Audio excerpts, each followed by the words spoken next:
네, 로마서 19번째 시간입니다. 옷이 사람을 만듭니다. 옷이 사람을 만듭니다. 라는 제목으로 하나님 말씀 증거하도록 하겠습니다. 이 옷의 영향력이 대단합니다. 여러분, 곰곰이 생각해 보시면은 이 옷에 대한 직업과 관련돼서 옷을 입음으로 말미암아 그 직업이 잘 되고 안 되고 하는 직업들이 많이 있죠. 특별히 이 사람을 설득시켜야 하는 직업들, 그런 직업들이 있지 않습니까? 예를 들어서 세일즈맨이라던가 아니면 뭐 우리 교회도 계시죠. 부동산 하시는 분들이라던가 누군가 상대방에게 대해서 신뢰를 줘야 되고 그 사람들이 나를 바라봄으로 말미암아 나의 말에 설득력이 있어야 되는 직업들, 컨설턴트라던가 이런 사람들의 말들은 신빙성이 있어야 되지 않습니까? 그래서 옷을 어떻게 입느냐가 굉장히 중요합니다. 그중에 대표적인 직업이 목사죠. 목사가 하는 말에 설득력이 있어야 되는 거 아닙니까? 하나님의 말씀을 듣는 사람으로 말미암아 살아계신 하나님의 말씀이다라고 믿을 수 있도록 설득과 선포의 작업을 하는 것이 바로 설교입니다. 그래서 목사님들이 괜히 양복을 입고 다니고 넥타이를 메고 다니는 이유가 물론 하나님 앞에서 우리가 정결하고 깔끔한 모습을 하기 위해서 입는 거겠죠. 하지만 그것뿐만이 아니라 상대방을 대할 때 있어서 이 어떻게 옷을 입었느냐, 양복을 입고 넥타이를 맸느냐 안 맸느냐의 차이에 따라서 사람들이 그 말이 믿어진다 안 믿어진다라고 한다고 합니다. 그래서 제가 오늘 특별하게 좀 더 반짝반짝하는 이 갈치색 양복을 입고 나왔습니다. 조금 더 빛나는 이 유행이 한참 지난 건데 조금 오늘 말씀과 비교해서 제 소품으로 조금 더 빛나는 옷으로 입고 나왔습니다. 무엇을 입느냐에 따라서 우리 말투가 변하고 마음가짐과 또 행동까지도 변하게 됩니다. 우리가 옷을 어떻게 입었느냐에 따라서. 그래서 우리가 항상 매일 똑같은 옷만 반복해서 입고 이렇게 하면 맨날 그 같은 생각만 하고 같은 환경에서 생활을 하게 되는 거죠. 하지만 때에 따라서, 경우에 따라서 우리의 옷이 바뀌고 또 우리의 마음가짐이 변하고 할 때 옷을 새롭게 입는다거나 하면은 그런 또 새로운 마음으로 새로운 세계관으로 세상을 바라보게 된다라는 것입니다. 그래서 옷이 주는 영향력이 굉장히 큽니다. 예전에 섬기던 교회에서 청년들 2세 청년들이 좀 많이 있었던 교회인데 우리가 흔히 얘기하는 세상적으로 잘 나가던 청년들이죠. 뭐 사자 들어가는 직업들, 의사, 변호사, 뭐 유명한 회사, 그 파이낸스 어드바이저, 뭐 이런 청년들이라고 하기엔 좀 나이가 많은 30대 중반 초반에 있던 그러한 직장인들, 비즈니스 커리어맨 우먼들이었죠. 코리안들이었는데 많은 대부분이 이 친구들이 교회 생활을 하지만 교회 올 때는 굉장히 캐주얼하고 편안하게 입고 다니는데 자기네들끼리 소셜 게더링 만나고 할 때가 있어요. 그럴 때 뭐 칵테일 파티 이런 걸 합니다. 여러분 칵테일 파티 가보신 분들은 아시겠지만 어떤 거냐면 굉장히 옷을 fully dress up, 굉장히 잘 입습니다. 옷을 깔끔하게 입고 최고의 옷을 입고 그렇게 와서 머리도 단정하게 하고 깔끔하게 해서 파티를 즐기면서 굉장히 고상한 척하면서 이런 모임을 갖습니다. 자기들끼리.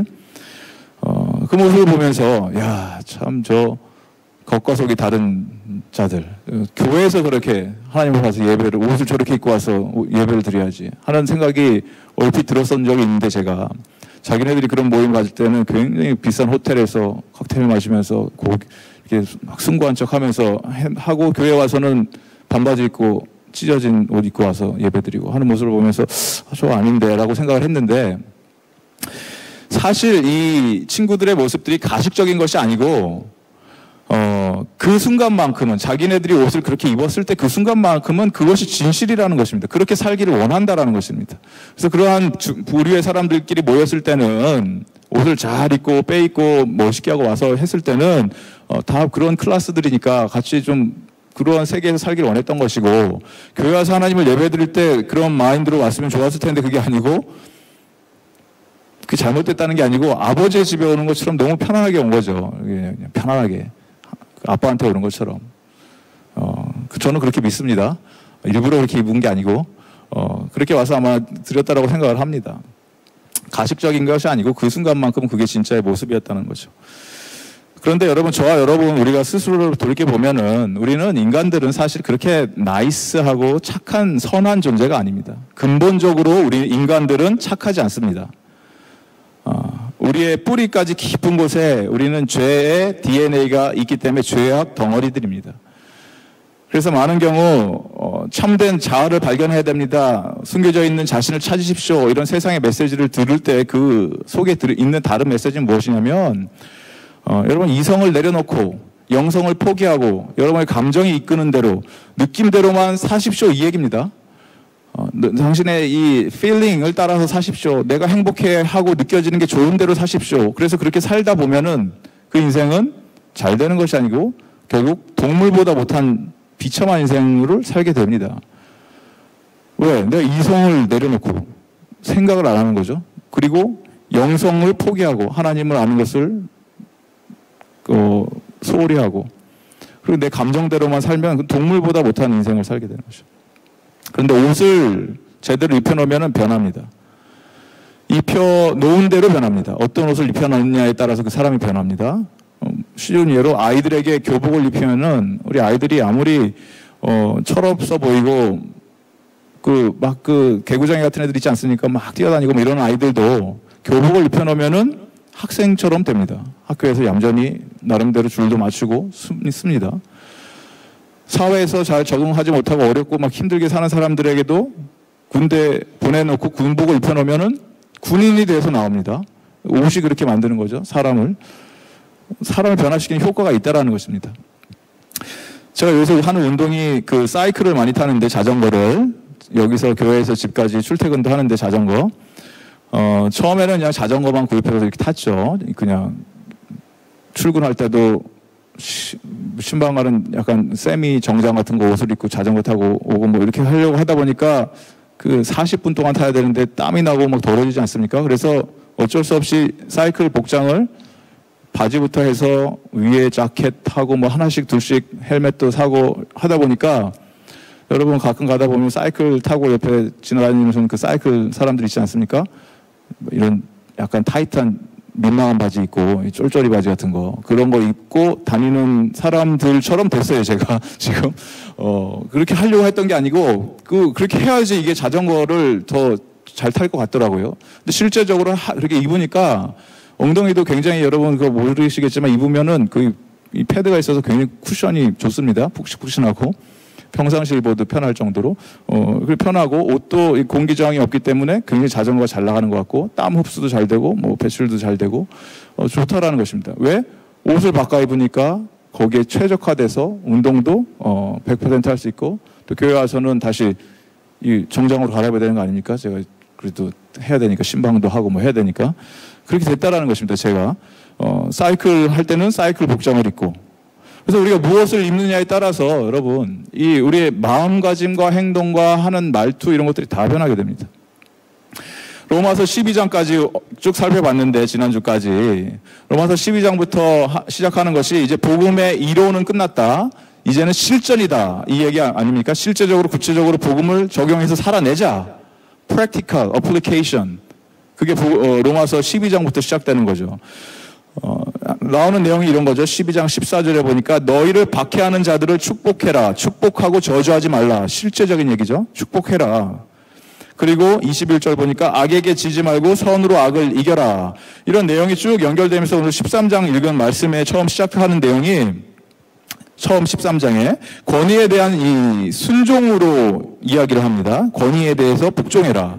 그때 당시 권위가 누구였습니까? 그때 당시 로마 시대를 다스리던 통치자들은 시저죠. 그래서 이 로마의 통치 아래에 있는 그들에게, 정부에게 순종이라는 얘기입니다. 쉽게 얘기해서 세금 내라 얘기고, 시저에게 세금 내라, 법 잘 지켜라, 법 지켜야 된다. 그리스도인이라면은 그것을 불법을 행하면 안 되고 더 잘 지켜야 된다는 것이에요.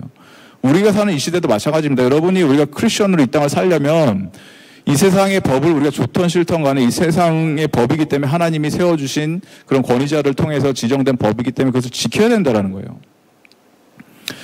이들이 옳아서가 아니고 모든 권위가 하나님으로부터 왔기 때문에, 그것을 인정하기 때문에 우리가 그 권위를 존중해 준다는 것입니다. 호주 정부가 지금 뭐 갈 때까지 가고 있고 한국 정부도 마찬가지죠. 똑같이 많은 경우 이들의 제정하고 있는 법률이라든가 이런 것들을 따라가기 참 힘듭니다. 지금 한창 이슈가 되고 있는 게 동성애 차별 뭐 금지법이라든가 또 그 법 말고 다른 여러 법이 있습니다. 안락사, 뉴사우스웨일즈에서 안락사, 사람의 생명을 마음대로 자기네들이 죽이고 살리고 하는 것들을 법률로 제정하려고 하는 이런 거 약한 것들이 많이 일어나고 있습니다. 그래서 우리 믿는 자들은, 믿음의 백성들은 하나님이 이 권위자들을 존중하라고 했을 때 하나님 말씀이니까 존중을 해야죠.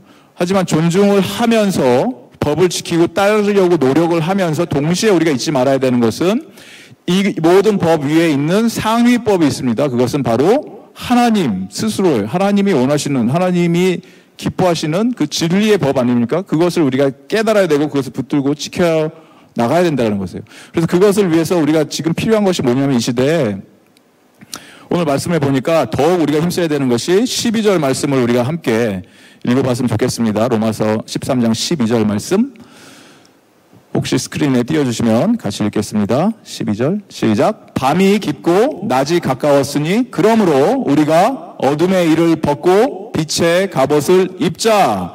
밤이 깊어졌다. 다른 얘기로 시대가 너무나 악해졌다. 칠흑 같은 어둠이 다가와서 너무 깜깜하다. 그런 시대 아닙니까? 지금 우리가 사는 시대가. 그렇지만 여러분 우리가 기억해야 되는 것은 어둠이 짙어지면 짙어질수록 새벽은 가까워집니다. 새벽이 다가옵니다. 금방 다가옵니다. 그리고 반드시 해는 떠오릅니다. 새벽 기도를 하시는 분들은 매일 경험하시죠. 새벽 기도 나오시는 분들은 지금은 5시 반만 되면 해가 떠버려요. 5시 반에 새벽 기도 시작하죠. 한 4시쯤 되면은 굉장히 깜깜해요. 너무 어두워. 깜깜해서 아무것도 안 보여요. 그래도 저는 하나도 안 무섭습니다. 왜냐? 해가 떠오를 거니까. 그걸 믿기 때문에. 우리 영적인 시대가 그렇다는 것입니다. 지금 시대가 너무나 어둡고 깜깜해서 두려움 속에 있는 것처럼 보이지만 하나님의 해는 반드시 떠오를 거고 어둠을 반드시 몰아낼 것이라는 것입니다. 어둠의 시절은 반드시 지나감을 여러분 믿으시기 바랍니다. 그렇기 때문에 우리가 이제 빛의 갑옷을 입고 준비를 하라 이 이야기입니다. 빛을 비추려면은 여러분 내 안에 빛이 있어야지 비추죠. 여러분 등불을 생각해 보시면 등불에서 빛이 나가기 위해서는 그 등잔 안에 빛이 있어야 되는 거 아닙니까? 빛의 근원이. 그런데 저와 여러분 우리는 빛의 근원은 아닙니다. 우리가 빛의 근원이 될 수 없고 빛의 근원은 예수 그리스도고 예수님이 우리 안에 거하실 때 그 예수 그리스도의 빛이 우리의 인생을 통해서 우리의 삶을 통해서 우리 환경, 우리가 살아가는 그 조건들, 환경 속에서 빛이 발산한다는 거예요. 우리의 삶을 통해서. 그게 바로 빛의 갑옷을 입는다는 얘기입니다. 그 빛의 갑옷을 반드시 입으시는 저와 여러분 되기를 바랍니다.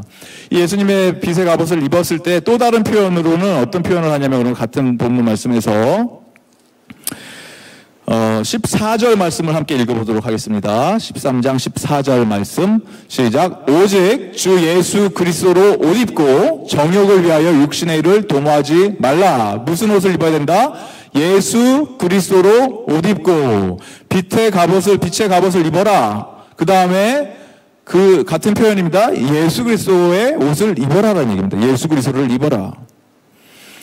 예수 그리스도를 입는다라는 것은 예수님을 마치 옷처럼 우리가 입는다는 표현이죠. 예수님을 입는다는 표현은 우리의 기준이 절대로 낮아질 수 있다는 얘기가 아닙니다.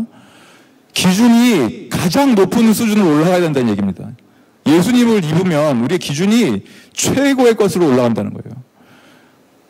칵테일 파티 가기 위해서 가장 비싼 드레스를 입고 아주 멋있게 하고 가는 정도 수준이 아니고 예수 그리스도의 옷을 입으면 우리의 이러한 어떠한 하나님 바라시는 이 기준은 우리의 롤 모델은 우리가 닮아가야 되는 그분은 어떤 세상의 훌륭한 위인도 아니고 성인도 아니고 오직 우리 구주 예수님뿐임을 믿으시기 바랍니다. 오직 예수님만 우리가 닮아가야 된다는 거예요. 그래서 더 나가서 이 예수님을 입는다는 표현은 예수님이 우리의 롤 모델이 되셔서 우리가 그 예수님처럼 되고 싶습니다. 뿐만이 아니라 예수님 본인 스스로가 우리의 모티베이터가 됩니다. 무슨 얘기냐면 예수님을 우리가 바라볼 때 예수님을 바라봄으로 말미암아 동기부여를 얻는다는 얘기예요. 젊은 우리 청년들이 많이 하죠. 학생들이나 이런 뭐 어린 아이들이 많이 하는 게 운동 막 열심히 하고 이 왕자 식스팩 만든다 그러고 왕자 만든다고 하고 하면서 그냥 하는 게 아니고 이 아이들은 그들이 원하는 우상들의 모습, 그들이 바라는 그 멋있는 아이돌의 모습을 봤기 때문에 그것을 보고 자극을 받는 거죠. 모티베이트가 된 거예요. 그 모습을 보고 나도 저렇게 되고 싶다. 나도 저렇게 운동을 열심히 하면 저렇게 되겠지. 자매들도 마찬가지, 여자아이들도 괜히 아이들이 다이어트하고 열심히 몸매를 만드는 것이 그냥 아무것도 모르는 상태에서 만드는 게 아니고 자신들이 봤던 그 아이돌의 모습을 보는 거예요. 너무나 예쁜 그 여자 아이돌을 보면서 나도 저렇게 될 수 있을 것 같은데 하면서 그렇게 운동을 한다는 거예요. 그게 바로 뭡니까? 롤 모델과 동시에 모티베이션이 되는 거죠. 그 모습을 보면서. 그러면 저와 여러분이 우리의 모티베이션은 뭐냐면 나도 저렇게 되고 싶다. 나도 저 성품을 닮고 싶다 하는 그 대상이 바로 예수 그리스도가 되어야 된다는 얘기예요. 예수님을 우리가 알면 알아갈수록, 만나면 만나갈수록 닮아가고 싶은 우리의 유일한 롤 모델이 돼야 되고, 그렇게 변함을 받을 때 비로소 내 정체성을 발견하게 되고 내가 누군지 깨닫게 됩니다. 왜냐하면 저와 여러분, 우리 모든 인간은 하나님의 형상대로 지음을 받은 존재이기 때문에 모든 영혼들은 하나님을 닮고 싶어하는 이러한 욕구가 있습니다. 마음속 깊은 곳에.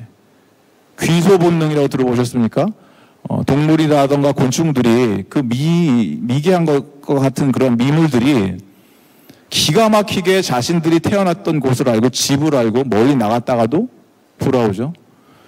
뭐 GPS가 있는 것도 아니고 그들에게 있는 거겠죠. 뭐 하나님이 만들어준 GPS가 있겠죠. 자기네들 안에. 그 귀소 본능이라는 거예요. 내가 태어난 곳, 내가 아는 곳, 그곳으로 돌아가고자 하는 그러한 것들이 가르쳐주지 않아도 있다라는 거예요. 그런 동물들도. 근데 저와 여러분은 그 동물이 아니고 그런 수준의 미물이 아니고 하나님의 형상을 본받아서 그대로 지음을 받은 위대한 피조물들인데 우리 마음속 깊은 곳에서 갈망하는 것이 무엇이냐면 비록 지금은 우리가 죄로 말미암아 이 하나님의 형상이 망가지고 그 찾아볼 수 없을 정도로 타락했지만 우리 마음속 깊은 곳에 있는 본향에 대한 이 그리움은 지울 수가 없다라는 것입니다. 이거를 찾기 위해서 그토록 사람들이 발버둥을 치는 거예요. 이 많은 영적으로 뭔가 갈급해하면서 찾기 위해서 다른 종교에서 다른 신들에게 가는 사람들도 똑같은 이유예요. 그걸 찾기 위해서. 그게 뭔지 궁금하기 때문에. 너무나 배가 고프기 때문에. 근데 우리는 알잖아요. 어디로 가야 되는지 알고 누가 우리를 만들었는지 알고 우리가 어떤 존재인지를 알고 있기 때문에 그렇게 나갈 수 있다는 것입니다. 그런데 문제는 우리가 이 죄의 영향력 속에 갇혀있는 자들이기 때문에 아무리 우리가 하나님께 가고 싶고 발버둥 치고 노력을 해도 아무리 우리가 높은 탑을 쌓고 바벨탑을 쌓던 것처럼 옛날에 그렇게 하나님이 되고자 한다 해도 결코 우리는 하나님 곁으로 갈 수 있는 존재가 아니죠. 그렇게 하면 할수록 괴리감만 커져갑니다. 우리가 할 수 있는 영역이 아니기 때문에. 그래서 하나님이 하신 것이 우리가 다가갈 수 없기 때문에 하나님 스스로가 직접 찾아오셨죠.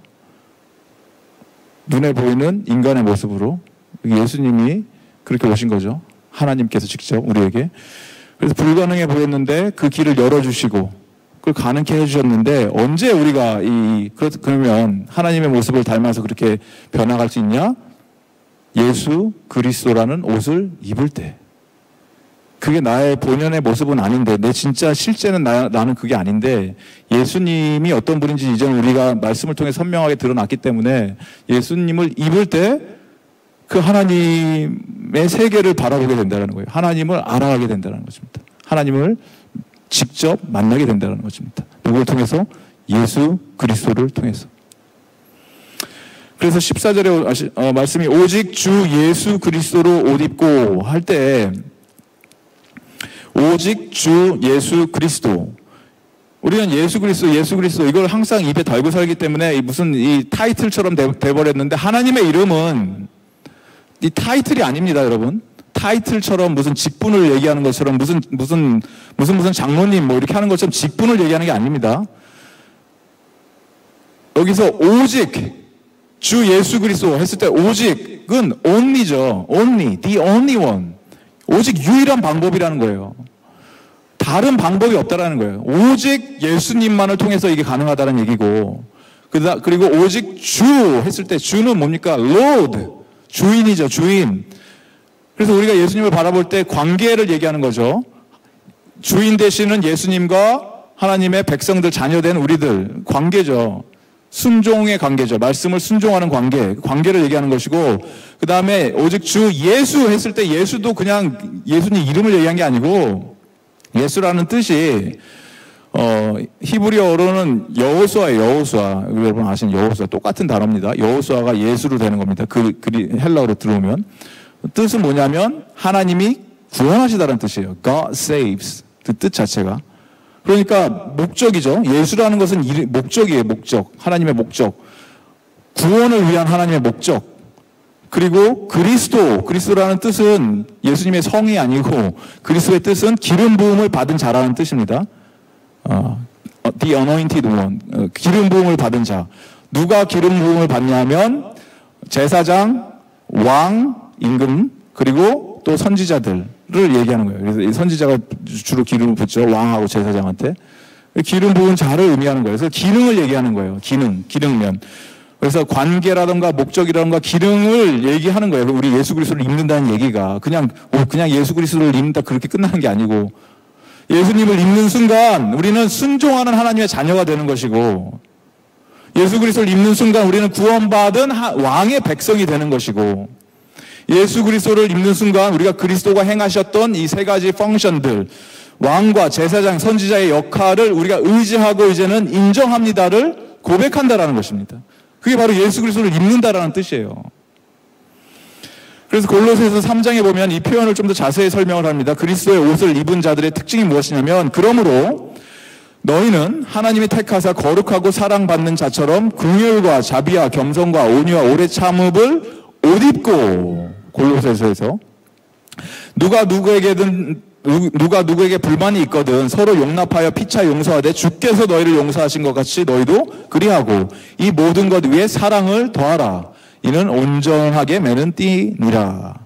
그래서 저와 여러분이 고백하면서 나는 크리스천입니다라고 얘기를 하는데, 나는 기독교인입니다라고 고백을 하는데 내 입술로는 내 안에 긍휼과 자비와 이러한 겸손과 온유, 오래 참음이 없으면은 여러분 스스로를 돌이켜 보시기 바랍니다. 내 안에 긍휼이 여기는 마음, 자비로운 마음, 겸손한 마음, 온유한 마음, 오래 참는 마음이 없으면은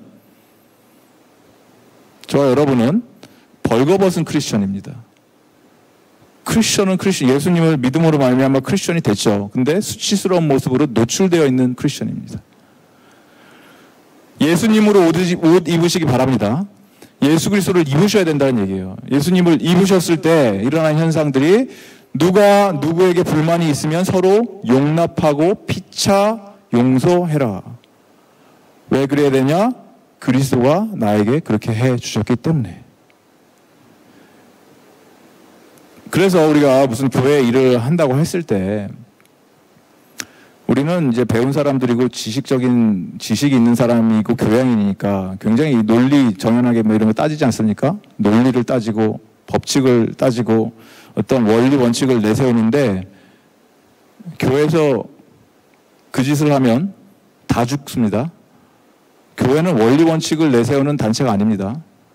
교회는 사랑으로 덮는 생명의 공동체입니다. 화해와 용서와 하나됨이 있을 때 그것이 바로 교회가 됩니다. 이 법을 자꾸 들이대고 하고 뭐 이게 규칙이다, 율법이다, 이것이 우리의 뭐 해왔던 거다라고 하는 것이 바리새인들이 했던 거예요. 예수님 시대 당시에. 예수님이 끔찍하게 싫어했던 바리새인들이 그 짓을 했는데 그걸 교회에서 하고 있다라는 거예요. 지금 많은 교회들이. 이게 우리가 교회는 이렇게 해야 된다라고 착각을 하면서.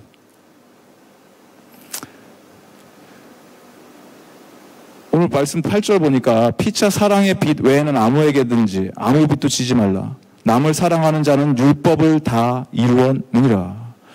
우리가 이 규칙이 중요하다, 이게 법이다, 율법이 중요하다라고 강조하는데 중요하죠. 근데 중요한 이유가 무엇이냐면 사랑으로 이것을 다 허물을 덮고 용납하고 품고 가기 위해서 규칙은 못 지킨다라는 것을 드러내기 위해서 있는 거예요.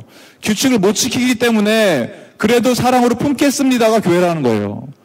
그렇게 됐을 때 이 율법이 완성된다라는 것입니다. 이 역설을 아시겠습니까? 이 패러독스를. 이게 아닌 것 같은데 되는 게 교회라는 거예요. 그게 바로 은혜라는 것이고. 그래서 사랑은 율법의 완성이라고 표현을 하고 있는 것입니다. 율법 자체가 대단한, 뛰어나고 대단한 것이 아니고. 이 일들이 언제 가능하다? 내가 예수 그리스도의 옷을 입었을 때. 예수님의 마음을 품고 예수님의 눈으로 서로 상대방을 바라보고 섬기고 사랑으로 나갈 때 이 일들이 이루어진다라는 것입니다. 그래서 우리가 옷을 입었으면 그 입은 대로 살아가는 것이 참 중요하죠. 제가 좋아하는 또 다른 스포츠는 뭐냐면 농구입니다. 저는 농구를 참 좋아합니다. 그런데 요새 사이클을 한다고 제가 혹시 이 쫄쫄이 바지를 입고 농구를 하면은 되겠습니까? 안 되겠습니까? 뭐 할 수야 있겠죠. 근데 되게 이상할 겁니다. 잘 안 되고, 점프도 잘 안 되고. 농구할 때는 농구복을 입어야죠. 반바지 입고, 농구화를 신어야 되고. 마찬가지로 우리가 이제 예수 그리스도를 입었다고 얘기했을 때 예수님을 믿음으로 말미암아 구원을 받고 예수님을 입음으로 말미암아 이제는 구원받은 자의 삶을 살아가게 되는 것입니다. 그렇게 살아야 된다는 거예요. 입은 대로. 그렇게 사는 자의 특징이 무엇이다? 오늘 말씀해 보니까 낮에와 같이 단정히 행하고 방탕하거나 술 취하지 말며 음란하거나 호색하지 말며 다투거나 시기하지 말고 오직 주 예수 그리스도로 옷 입고 정욕을 위하여 육신의 일을 도모하지 말라. 이 말씀은 단지 어떤 그 도덕적인 행위를 지키라는 얘기가 아니고 착하게 살고 술 취하지 말라 이 수준의 말씀을 하는 것이 아니고 나를 무너뜨리려고 하는 육신의 정욕은 죽을 때까지 쫓아오는데 이 세상적인 기쁨을 쫓아서 따라가는 어리석은 인생을 떠나서 참된 기쁨의 근원되는 예수 그리스도의 옷을 입고 그렇게 살라라는 것입니다. 예수 그리스도의 옷을 입은 자처럼. 어떤 분들은 이런 표현을 가끔가다 하는 그런 것을 제가 보는데 예수님을 믿는 분들이라고 하면서 원래 나는 이런 사람이에요. 예수님도 나를 못 고칩니다. 이게 성도의 표현입니까? 이게 있을 수 있는 일입니까? 말이. 표현이. 원래 저 이런 사람이에요. 예수님도 성령님도 나 못 고쳐요. 이 교만도 이런 교만이 어디 있습니까? 예수님이 못한다는 얘기잖아요, 그게. 예수님이 자신의 삶을 건들 수 없다는 얘기 아닙니까? 그 표현은. 우리가 자신의 연약한 부분을 깨닫고 내가 이게 하나님 참 부족합니다. 어떻게 해야 될지 모르겠습니다라고 하면은 그걸 가지고 하나님께 매달려야죠. 하나님 도와주십시오. 안 됩니다. 제 힘으로 할 수가 없습니다. 고쳐주십시오. 이렇게 해도 이게 변할까 말까인데 우리가 성령도 나를 못 고쳐. 이게 믿는 자입니까? 고쳐달라고 부르짖어야죠. 하나님 앞에서. 그래서 우리 주변에 보면은 나를 무너뜨리려고 하는 죄들이 스물 계속해서 나오는데 그럴 때 여러분 죄를 관용하면 안 됩니다. 절대로. 이 죄를 이렇게 여러분 자비를 베푸셔야 되는데 자비와 오래 참음 이런 게 있어야 되는데 자비를 베푸면 안 됩니다. 죄한테. 그래 내가 한번 너에게 자비를 베풀어 줄게 한번 해봐. 뭐 이거 안 됩니다. 자비는 이 상대방에게 베푸는 겁니다. 죄는 그거는 밟아 죽여버려야죠. 사탄의 머리를 밟아 깨부셔야지. 그거를 왜 기회를 줍니까? 틈을 타게 합니까? 나를 괴롭게 만드는 이 죄에게 나의 시간을 주면 안 되고 그래서 시간 관리를 잘해야 되고 환경이 너무 중요하죠. 나를 죄로 이끌 수 있는 그 환경에서 내가 어떻게든지 피해야 됩니다. 어떻게든지 피해야 됩니다. 그것을 이번에는 내가 한번 도전해 보겠어. 한번 내가 죄의 유혹에 빠지나 안 빠지나 음란한 영화를 한번 보겠어. 내가 과연 유혹에 넘어가나 안 넘어가나. 그게 됩니까? 100점 100패죠. 나에게 아무리 강한 의지가 있고 정신력으로 무장되어 있어도 우리의 처해 있는 환경은 우리가 절대 무시할 수 없습니다. 그래서 어떠한 상황에서도 죄를 지을 수 있는 모든 조건으로부터 우리가 피해야 된다는 것이죠. 오직 주 예수 그리스도를 옷 입고 정욕을 위하여 육신의 일을 도모하지 말라. 나의 이 정욕, 끌어오른 정욕을 위해서 막 그거 하려고 하지 말라는 얘기예요. 어떠한 일도 거기에 기웃기웃거리지를 말라는 얘기입니다. 눈길도 주지 말라는 얘기예요. 죄를 줄 수 있는 모든 것으로부터 피해야 된다.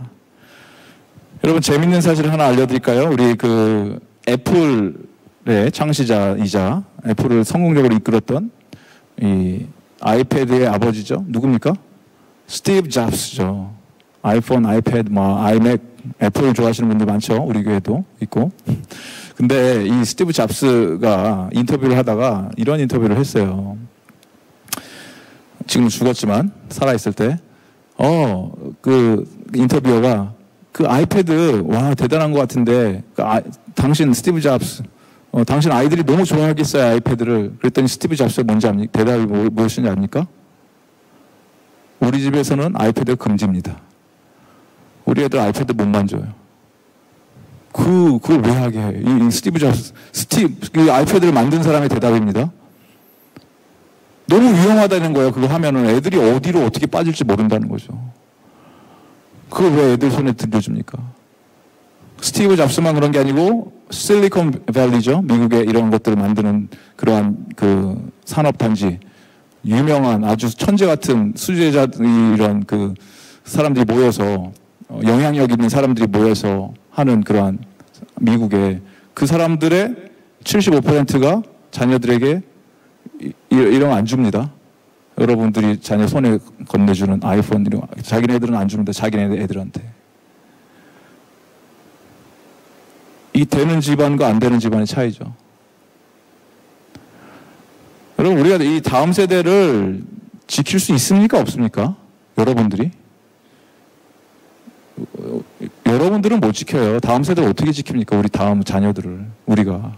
지킬 수 없습니다. 이 세상에 파도처럼 밀려오는 이 홍수의 이 악한 영향력 속에서 여러분들이 가로막고 지켜줄 겁니까? 우리 아이들 못 지킵니다, 우리는. 누가 지킵니까? 하나님이 지키십니다.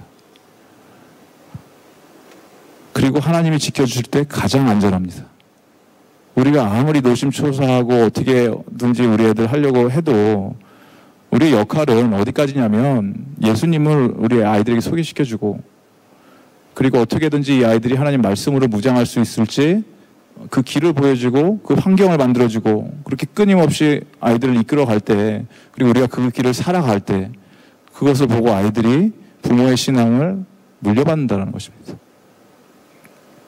말씀을 생명처럼 소중히 여겨야 되고 하나님 앞에서 예배드린다는 것이 내 인생의 최우선순위입니다를 보여주는 것이 말로만 하는 것이 아니고 그것이 그렇게 사는 모습으로 우리 자녀들이 봤을 때 그 모습을 보고 우리 아이들이 변화되고 나의 하나님이라고 그들이 고백하게 된다는 것입니다. 그렇게 됐을 때 어떠한 공격이 들어와도 이들은 무너지지 않습니다. 이들 스스로가 바로 예수 그리스도의 옷을 입은 자들로 변하게 됩니다. 빛의 갑옷을 입게 될 것입니다.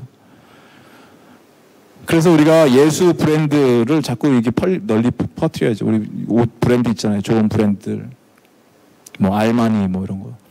또 뭐 있습니까? 요새 입는 옷들. 좋은 브랜드들 있잖아요. 근데 제일 좋은 브랜드가 뭡니까? 예수 브랜드. 우리 교회 장로님 중에 그런 분 한 분 계시잖아요. 네. 예수 상표 하시는 분. 네. 그 제일 좋은 브랜드죠. 얼마나 좋습니까? 다 우리가 가져야 돼요. 그 브랜드를. 우리 중앙의 모든 식구들 다 예수 그리스도라는 옷을 입고 예수 브랜드로 다 붙이고 우리가 가는 그 걸음마다 예수님의 향기를 마음껏 풍기면서 또 예수님의 그 걸맞는 예수님처럼 살아가는 그런 인생을 살아내는 믿음의 백성들 되기를 주님의 이름으로 축원드립니다. 반드시 예수님 다시 오실 것이고 예수님이 오셔서 확인하시는 건 아닙니다. 너 무슨 옷 입고 있냐? 예수님 옷 입고 있어야 돼요. 예수님의 옷을 입었을 때 우리가 거룩한 흰 옷 입은 주의 백성으로 주님을 마음껏 찬양하면서 주님 곁에 나가는 그러한 믿음의 백성 되기를 주님의 이름으로 간절히 축원드립니다. 우리 이 시간에 예수 우리 왕이여 다 함께 찬양하면서 왕 대신 예수님 높여드리도록 하겠습니다.